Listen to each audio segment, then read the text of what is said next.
Bismillah ar-Rahman ar-Rahim. Alhamdulillah wa salatu wa salamu ala rasulillah wa ala alihi wa sahbihi ajma'in. Allahumma anfa'na bima 'allamtana wa 'allimna ma yanfa'una wa zidna ilma. Allahumma waffiqna lima tuhibbu wa tarda wa jannibna al-fawahisha ma zahara minha wa ma batan. So last week we went through some of the verses of Surah Rahman, but very quickly I will just repeat some of the points that were mentioned, because some people, they missed it and they were asking for a recording, and then the recording was also not done. So I will just very quickly mention some of it, inshallah. Inshallah. So last week we were talking about the two Jannah. وَلِمَنْ خَافَ مَقَامَ رَبِّهِ جَنَّتَانِ. Allah will give him two Jannah. Why two Jannah? Although one Jannah is enough for a person. The Prophet ﷺ mentions in a long hadith, which is in Bukhari, Muslim, many of the books of hadith, in which he mentions the last person to come out from Jahannam and the last to enter Jannah. He will be the last one. So he will come out of Jahannam, he will drug himself, he will walk a little bit, he will fall, he will slip, he will come up again, and he will manage to get himself out of Jahannam. And then slowly Allah will put a tree in front of him, and then he will say, "Oh Allah, please take me to that tree." They say, "What if you ask for something else?" He said, "No, I'm not going to ask for anything more." Then Allah puts him to that tree, then another tree comes like this, slowly, he gets to the door of Jannah. And then he says, "Oh Allah, enter me into Jannah." He can hear the voices of Jannah. He can hear the breeze of Jannah. He can hear the birds of Jannah. So Allah says that, "Are you happy that I give you Jannah like the world and 10 times more than the world?" So he says, "Oh Allah, are you trying to joke with me? Are you joking with me?" When Abdullah ibn Mas'ud radiallahu anhu, he narrated this hadith about the last person coming out of Jahannam and the last person entering Jannah, when he smiled. And he told his students, "Are you not going to ask me why I am smiling?" So he said, "Yes, please tell us." So he said, "Because the Prophet ﷺ smiled at this point." And he said, the Prophet ﷺ said, "Because Allah is smiling at this, that a servant of him is saying to him, 'Oh Allah, are you joking with me?'" So Allah starts smiling. Allah. So imagine that last person, he's getting a Jannah which is 10 times more than this world. 10 times more than this world. Imagine the others. Their Jannah may be even bigger. 12 times, 15 times, 20 times. And even imagine two of it. You're getting two at a time, not just one. Buy one, get one free. You work towards one, but you're getting another one with it. Jannatan. And a person, like I mentioned, I think a few lessons before, I said, a person, he only needs one, but he likes to have two. I've got one car, but I wouldn't mind another one. I've got one house, I wouldn't mind another one. I don't want to say anything further. You can work it out. So Allah says two Jannah. Allah says two Jannah. Then Allah says Zawata Afnan. Its branches are, very low. Meaning it's filled with fruits. Fihima aynani tajriyan. Rivers are flowing in it. We mentioned the two rivers that were flowing outside it. Inside there are many rivers flowing, but two springs. One is the spring of Salsabil, one is the spring of Tasneem. It'll be fresh, nourishing. The rivers will be 4, the springs will be 2. So here we're talking about the springs, Aynan. And in Jannah, there is nothing like relieving yourself. A person, he has a lot of drink, then he has to run to the toilet. In Jannah there is no toilet.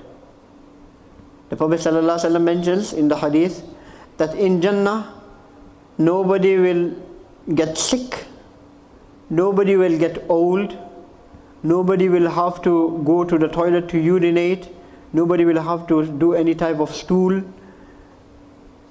nothing. So what will be the way? What will be the, so he said, they will just let a bit of air out. Not even that loud burp as well. Even the burp, they take you away. Ramadan is coming in Taraweeh, we'll see the burps. We're not talking about those type of burps. A good, simple burp will come out which will smell, not like biryani. It will smell like musk. It will smell like musk. And that's it. Everything is digested.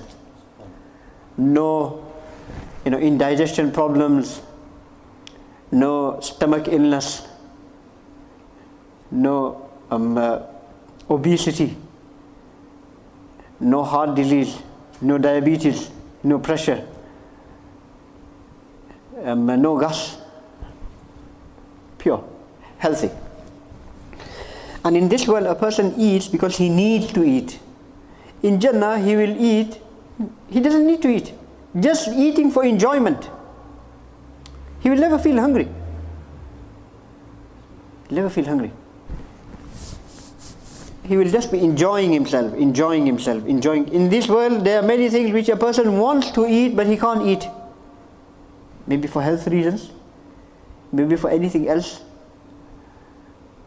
Maybe some things Allah has made haram, like wine and other things which are haram. You have the pork, the pig flesh. It's there was this documentary that was going on about people who used to eat humans, in the 60s and the 70s, until cannibalism became internationally illegal.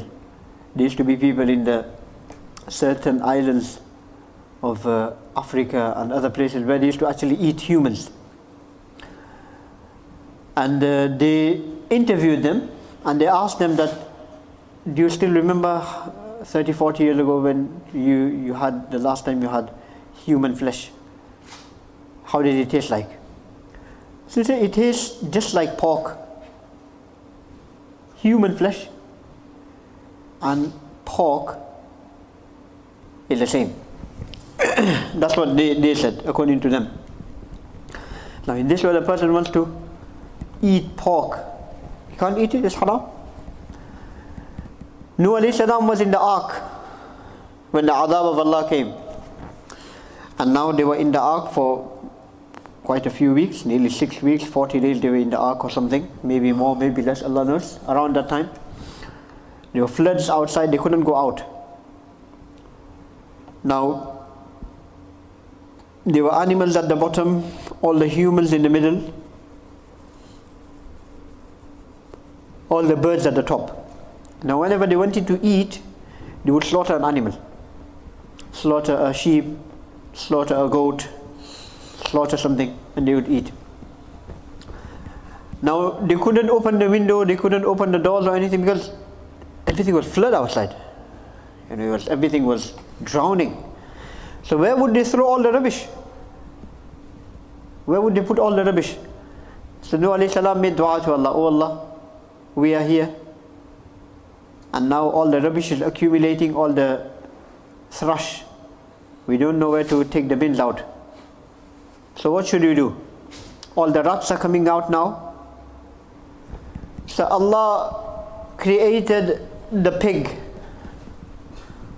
that now this animal will now eat the rubbish, the dirt. And then Allah created the cat. He said this animal will eat the rats that have been accumulated. So how can we eat something that is eating dirt? How can we eat something that is eating rubbish? Doesn't make sense. Like I mentioned last week, Jannah is a pure place. Yeah, if a person wants in Jannah that I want to have this, I want to have that, that's up to a person. He can have whatever he wishes. But in Jannah, a person will only want pure things. Naturally. A person will only like to have good things, pure things. فِيهِمَا مِن كُلِّ فَاكِهَةٍ زَوْجَانٍ. Every type of fruit, two types. Maybe the dry fruit, maybe the fresh fruit. Maybe different. The Prophet ﷺ, he mentions, like I mentioned last week, in the Quran, Allah mentions in another place, كُلَّمَا غُزِقُوا مِنْهَا مِنْ ثَمَرَةٍ رِزْقًا. Whenever they will be given the sustenance of fruit, they will say, we know this fruit. هذا الذي رزقنا من قبل. This is something which we used to have in the world. These are the bananas we used to have in the world. So they will look the same, but they will taste much better. The taste will be totally different. Why? Like I mentioned last week, that if something is very strange, you have never seen it before, then you feel some type of alienation towards it. You feel sometimes, oh, I don't know, I've never had that, I've never seen that before. I don't know how. But if you've seen something before, no, I'm used to that, I've known it. They don't have that feeling, and you can enjoy yourself. Sometime in this world, when you're eating something, then the first bite tastes really nice. And then as you start getting used to it, then the taste is not as good. And then the last few bites or the last few morsels, you just push it in. Just about push it in. Say, I need to clean it, I need to finish this off. So you don't really want to eat because now you're so used to the taste, something which you are looking forward to it, but now you're so used to it. In Jannah, each bite will be better, much better than the bite before. In fact, 70 times much better than the bite before, the taste before. So you take one bite, that was nice. You take another one, that was even brilliant. So it's getting better and better. So you just want to eat more and more and more. Imagine, and that is a place to eat. That is a place to drink. That is a place to enjoy. Allahumma la aisha illa aishul akhirah. The Prophet ﷺ, he's building Masjid al-Nabi ﷺ, he's building it. He's taking the bricks from here to there. He's digging the khandaq, he's digging the trench himself, with stones tied on his stomach. And he's saying, oh Allah, this is not life. Life is akhirah. We are just in this world to make you happy. We are in this world so you become happy. So in Jannah then you make us happy. Allah is saying that you live this life how I want it, I will make the akhirah how you want it. You know? So that is the life to enjoy. That is the life to look forward to. That is the life to, where a person really chills out in the real sense, in the true sense. I'm chilling out. Chill out in Jannah. فيهما فاكهة. So we were talking about فيهما من كل فاكهة زوجان. متكئين على فرش. They will be leaning on the couches. بطائنها من استبرق. The inside of the couches will be from thick silk. So imagine if the inside is so comfy, so comfortable, imagine how the outside will be. If you, in this world, the outside is so comfortable, the inside is not uncomfortable. He says, no, you're sitting the other way around. In Jannah, if the inside is, imagine the outside is unimaginable. That is Jannah. Jannah is not something which you can imagine. It's an unimaginable place. You can just have a rough idea, rough, sketch of it through the ayat and the ahadith that has been mentioned. Otherwise, the reality only Allah knows. Allah says, فَلَا تَعْلَمُ نَفْسٌ مَا أُخْفِيَ لَهُمْ. No soul knows what has been hidden for them. Just watch the space is coming. No soul knows what has been hidden, kept a secret for them. مِنْ قُرَّةِ أَعْيُنٍ. From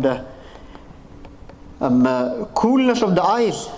Why is Allah doing all this? جَزَاءً بِمَا كَانُوا يَعْمَلُونَ. This is all the reward of what you used to do. Then Allah says about the women of Jannah, فِيهِنَّ قَاصِرَاتُ الطَّرْفِ لَمْ يَطْمِثْهُنَّ إِنسٌ قَبْلَهُمْ وَلَا جَانٌ فَبِأَيِّ آلَاءِ رَبِّكُمَا تُكَذِّبَانِ. Allah is saying, you want to enjoy this world? Yeah, I am giving you blessings in this world. To live this world, to make me happy in this world, to enjoy a little bit of this world. But you won't be able to enjoy a lot. In this world, everything is very temporary. A person, a child is born, everything is happy for a few days, then the happiness goes away. Eid comes, happiness for a few days, then it goes away. Marriage, somebody's wedding season, happiness for a few days, it goes away. So it's very short timed and even the sadness in this world is very temporary.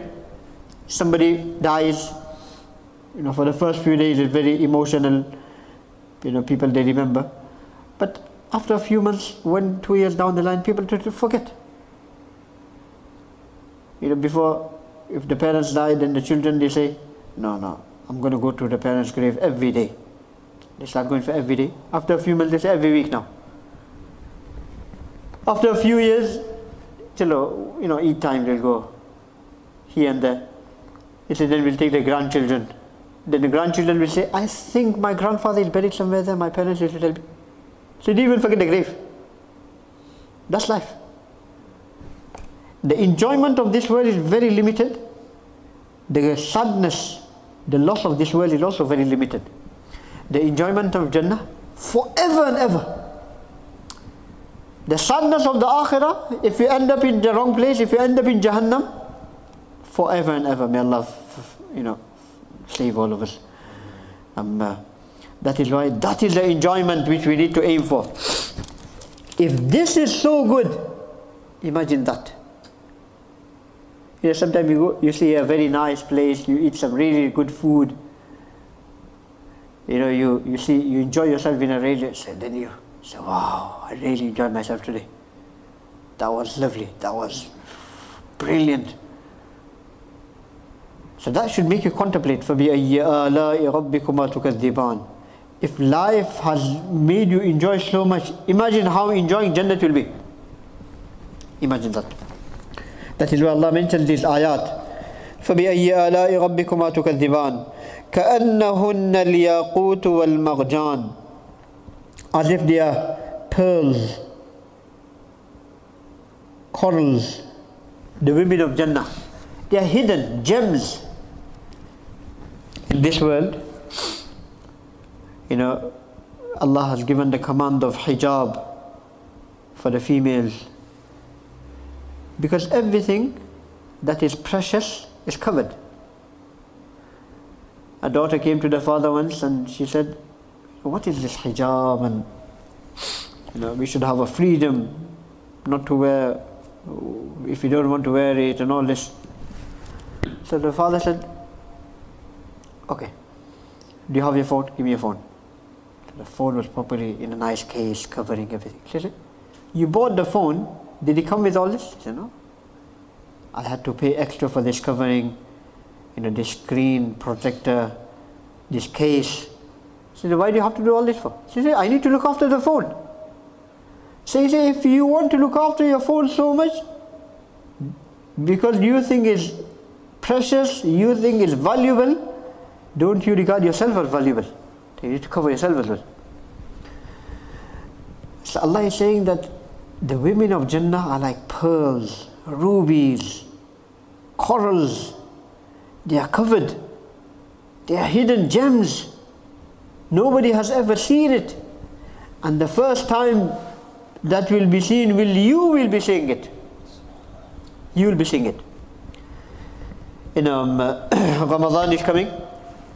One of the blessings in Ramadan is the Jannah is opened every day in Ramadan. And the women of Jannah come out and they call upon the husbands. وَزَوَّجْنَاهُمْ بِحُورٍ عِينٍ. Allah says that we will marry them off with the Hurul Ain. They call upon the husbands and they say, work towards this Jannah in this month and all the time.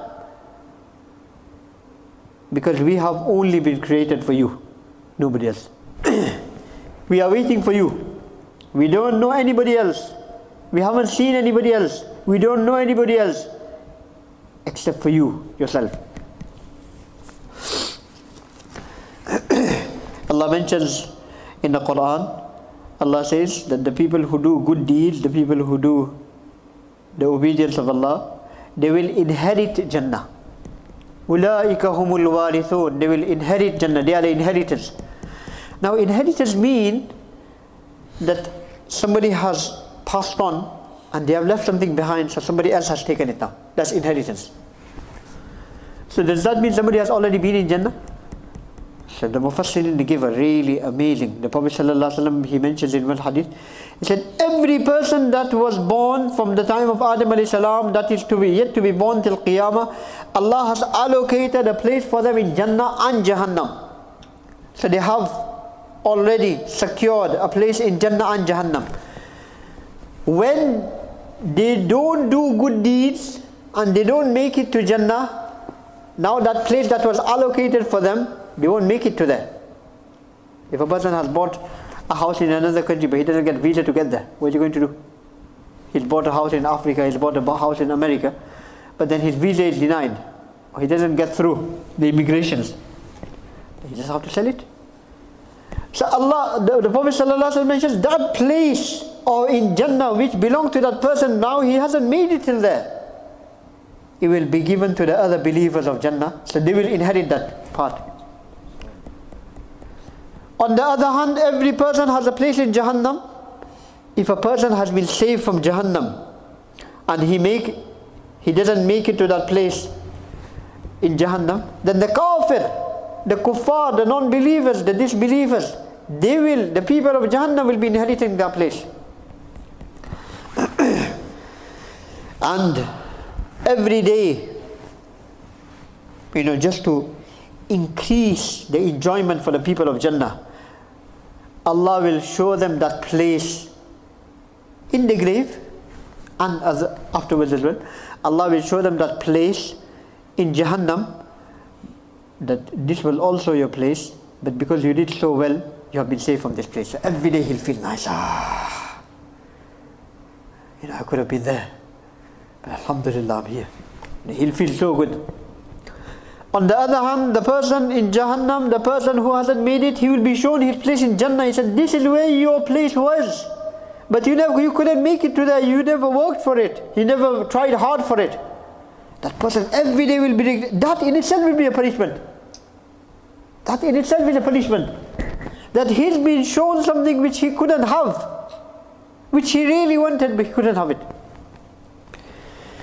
Allahu Akbar. So Allah says, كأنهن الياقوت والمرجان فبأي آلاء ربكما تكذبان هل جزاء الإحسان إلا الإحسان. Just finishing that point which we mentioned about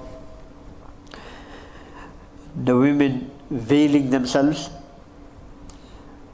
When Adam alayhi salam was sent to Jannah, when he was created, Allah said that there will be 4 blessings for you in Jannah. إِنَّ لَكَ أَلَّا تَجُوعَ فِيهَا. You will not become hungry in Jannah. وَلَا تَعْرَى. You will have plenty of clothing, so you will never become out of clothing in Jannah. In this world you need to take your clothes off, when you need to have a shower, when you need to go and relieve yourself, when you need to change your clothes get dirty. In Jannah there's nothing like dirt. Your clothes doesn't get dirty. So you don't even need to open up yourself if you don't want to. وَأَنَّكَ لَا تَظْمَأُ فِيهَا. You will never get thirsty in Jannah, because plenty of rivers and springs flowing around all the way around you, so there's nothing like thirsty. Here you need to go to the top, you need to look for water. If you're in a village or somewhere, you couldn't, in the desert somewhere, you need to look for water. You need to, sometimes you say, I'm so thirsty, I just can't find the water. In Jannah, none of that. It's everywhere. Rivers are all over, springs are all over, fresh. And then وَلَا تَضْحَى. You will not feel the heat in Jannah. You will find the heat. The ulama, they mention that what time will they be in Jannah? So it is the time which you see at the time of Fajr. Is it day? No. Day is still yet to come out. Is it night? No, night is finished now. So it's a very peaceful time very blessed time, very momentous time between night and day. It's like a mixture of both. It's neither too hot, neither too cold, neither too dark, neither too bright, just right. So that will be the time in Jannah. If it's too dark, then you need light for it. Then again, you need other things. If it's too bright, then you need to like cover, you need the shades, and you need the tinted windows. And so, no, I can't see you, it's too bright, I can't see it. In Jannah, neither too bright, neither. In this world you look for a shade in order to get out of the brightness. In Jannah you will just be looking for the shade just for enjoyment. You don't need. Because that is the time of Fajr, where it is the most blessed time, meaning all the sinners have been sinning all night and now they've dozed off to sleep. And all the pious people have just woken up to remember Allah. That is the time when the least sins are committed in the world, the most ibadah is being done at that time. And that is the time. So when Allah sent Adam alayhi salam into this world, then Allah took all these 4 blessings away from him. He said, in this world, these are the blessings of Jannah. You go to a certain place and they give you a certain uniform, they give you a certain things to wear, certain helmets. They say, on your way out, please leave it behind. So these were only for Jannah. On the way out, you need to take it out now. So the first one was, La taju'a fiha, no hunger in Jannah. Now in this world, you feel hungry, you need to go and look for food. Either you cook it, either you earn it, or then you go and buy it. Or you need to slaughter it. Something you need to do. The hunger will still be there. Wala ta'agha. If you want clothing, you need to again work for it. You need to earn it. You need to go and buy it. You need to sew it. You need to get it sewn for yourself. Measure yourself. Whatever you want to get made. If you are thirsty, number 3, then you need to look for water. You need to, in the Quran Allah says that person, those who call other beings besides Allah, they commit shirk with Allah. They are like those people who are on the side of the well, and they are saying water, water, water. They can see the water there, but they can't be bothered to get a rope. They can't be bothered to put a bucket down or something and pull the water out. So they're just standing on the side of the well saying water, water. Will they ever get water? The water is not going to come to them. So Allah says the same. Those people who call other beings besides Allah, they are saying, oh this and that, oh this and that, Ya Manat, Ya Uzza, Na'udhu Billah, all these other gods that they call upon, they are not going to help them in any way. The same way that water is not going to come to you, that help, whichever you're calling, is not going to help you in any way. So you have to look for that water in order to quench your thirst. And number 4, now if you feel hot, you need to put the curtains there, you need to put the blinds there, you need to wear your glasses, whatever you need to do in order to stay away from heat. You need to put a shade, you need a roof on top of you. You can't just sleep outside, you need a roof. But these 4 blessings, Allah only took it away from the male. Allah didn't say to Hawa alayhi salam, you need to do this. Allah only told Adam alayhi salam. Because a woman, if she lives her life according to how Allah has told her to live her life, the Prophet ﷺ's example, then she will be living in this world at the same time enjoying the blessings of Jannah. So when she gets hungry, she doesn't need to earn for it. Her father will provide, her brothers will provide. When she gets old, when she gets married, the husband will provide, the sons will provide. Doesn't need to work for it. She wants clothing, the family again, they will provide for you. So she's the queen of this world. She's living in this world, yet enjoying the blessings of Jannah. But today our women say, no, I don't want to enjoy Jannah in my house. I want to be modern. I want to go out. We want to earn. Then they've lost their dignity. They've lost their value. Now they have become a product for advertisement. Nobody ever sells a product without a woman's picture there. Billboards are filled with women. That woman that was regarded as pearls and corals has now become an advertising object. How cheap, how degraded have become. Islam has given heights to women. Let us maintain those heights. So then Allah says, كَأَنَّهُنَّ الْيَاقُوتُ وَالْمَرْجَانِ هَلْ جَزَاءُ الْإِحْسَانِ إِلَّا الْإِحْسَانِ. Is the reward for ihsan nothing except ihsan? Meaning, they did good. Ihsan, the first ihsan means tawheed. They believed in the oneness of Allah. They took the shahada. They said, Ashhadu an la ilaha illallah. They said, Ashhadu anna Muhammad Rasulullah. They lived their life accordingly. Then of course they deserve the best.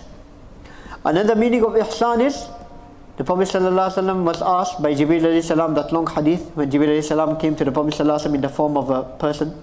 The Sahaba Umar radiallahu anhu said, we never recognized him. Afterwards the Prophet of Allah said, that was Jibreel. So he was very smart. White clothes, very nice black hair, very neat, tidy. He went very close to the Prophet ﷺ. He sat right close to him to the extent that his knees was touching the knees of Rasul ﷺ. Very close. So one of the questions he asked the Prophet ﷺ, Mal ihsan ya Rasulullah, O Prophet of Allah, what is ihsan? So the Prophet ﷺ said, An ta'bud Allah ka'annaka tarah. You worship Allah as if you can actually see Allah. You worship Allah as if you can actually see Allah in front of you. فَإِن لَمْ تَكُنْ تَرَى. If you cannot see Him, then He definitely sees you anyway. You know, the pious people, they used to say that we perform salah in such a way that Jannah is in front of us, Jahannam is underneath us. Subhanallah.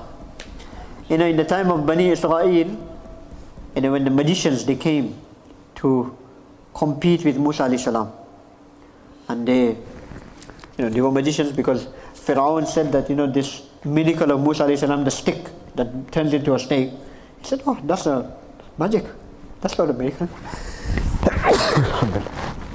He said, that's not a miracle, that's a magic. We can also get the magicians of the world together and we'll show you what magic is. So he got all the magicians, big magicians from all over the world together, and then they arranged a date and whatever, everything was arranged and everybody came, big audience. So they put their wands and whatever they had, their little ropes, and it was just like a delusion of the eyes. It wasn't really magic. So it just looked like snakes to people, but it wasn't actually snakes.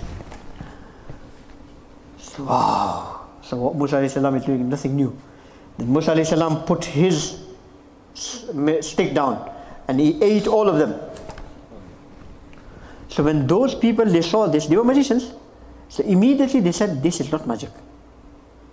Because magic is not like this. This is something divine, this is a miracle. So immediately they fell into sajda. Immediately they went into sajda. Amanna bi Rabbil Alameen. We bring iman in the Lord of the worlds. Which Lord of the world? Rabbi Musa wa Harun. Because Pharaoh used to say, I am the Lord of the world. He said, no, not you. Rabbi Musa wa Harun, the Lord of Musa and Harun. Rabbi Harun or Musa. Some of them they said Musa wa Harun, some of them they said Rabbi Musa, Harun or Musa. So as soon as Pharaoh, he saw this, he said, what's going on here? Things have gone the wrong way. These were meant to, this whole thing I planned was meant to take people away from Musa alayhi salam. He's got more followers here. He's gone in the wrong direction. He said, you believing in him before I gave you permission. I am going to cut your right hand, I'm going to cut your left leg, and I'm going to hang you.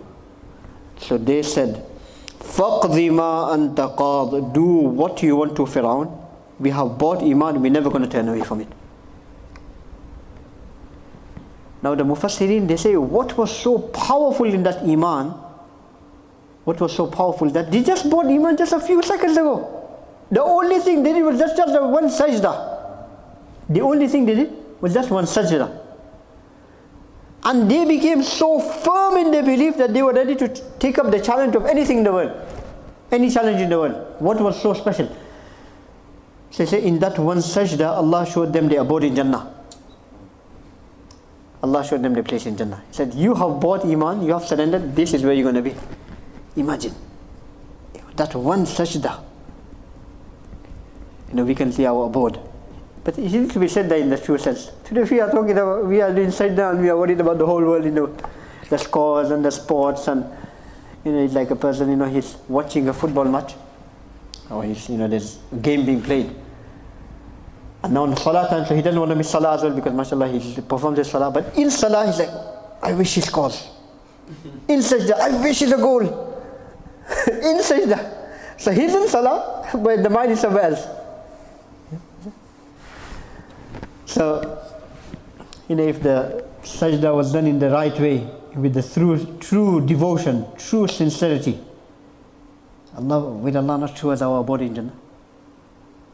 Like last week I mentioned, the Prophet ﷺ mentioned, in that eclipse salah, solar eclipse salah, Salatul Kusuf, Allah showed me Jannah in front of me. And I was about to grab a bunch of grapes for you. Had I grabbed it for you, you would have eaten till the world doesn't come to an end. You would have eaten all the time. So this is Jannah. Then Allah says, وَمِن دُونِهِمَا جَنَّتَانِ. This is just two Jannah. But there are, besides this, another two Jannah. Besides this Jannah, there's another two Jannah. Which are the two other Jannah which Allah mentions? مُدْهَامَّتَانِ. The branches, they are quite dark. Meaning, when something is laden with fruits, then it becomes quite dark. فِيهِمَا عَيْنَانِ نَضَّاخَتَانِ فِيهِمَا فَاكِهَةٌ وَنَخْلٌ وَرُمَّانٌ. There are many fruits in this Jannah. There are palm